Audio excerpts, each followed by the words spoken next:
Hi friends, H T mobile repairing training institute के स्वागत है। मेरे सभी भाइयों को H T mobile repairing training institute को स्वागत है। मेरे पास एक डैमेज सीपीयू आ गया था, तो डेटा इंपॉर्टेंट था, इसको हम रिपेयर करने वाले हैं।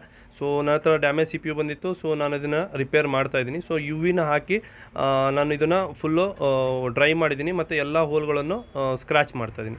यू वी डाल के मैंने फुल ड्राई कर लिया। उसके बाद जो है पूरा बॉल को स्क्रैच कर लिया यूनिवर्सल से। उसके बाद इसको रिबॉल करेंगे, सेट को CPU को डाल के ऑन करेंगे।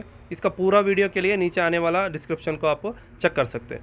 ಇದನ್ನು ಫುಲ್ಲು ನಾನು ರೀಬಾಲ್ ಮಾಡಿಬಿಟ್ಟು ಸೆಟ್ನ ಆನ್ ಆಗುತ್ತಾ ಅಂತ ಚೆಕ್ ಮಾಡ್ತಾ ಇದ್ದೀನಿ।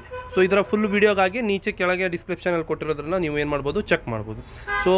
इसका तो 100% अपना बॉल बन गया ನೋಡಿ, ನಮ್ಮದು ಬಾಲ್ ಆಗಿದೆ। ಇದನ್ನು ಸಿ ಪಿ ಯುನ ಇನ್ಸ್ಟಾಲ್ ಮಾಡಿಬಿಟ್ಟು ಸೆಟ್ ಆನ್ ಆಗುತ್ತಾ ಅಂತ ಚೆಕ್ ಮಾಡೋಣ। नीचे डिस्क्रिप्शन में इसका लिंक दिया हुआ है, आप जाके चेक कर सकते हैं। Thank you for watching.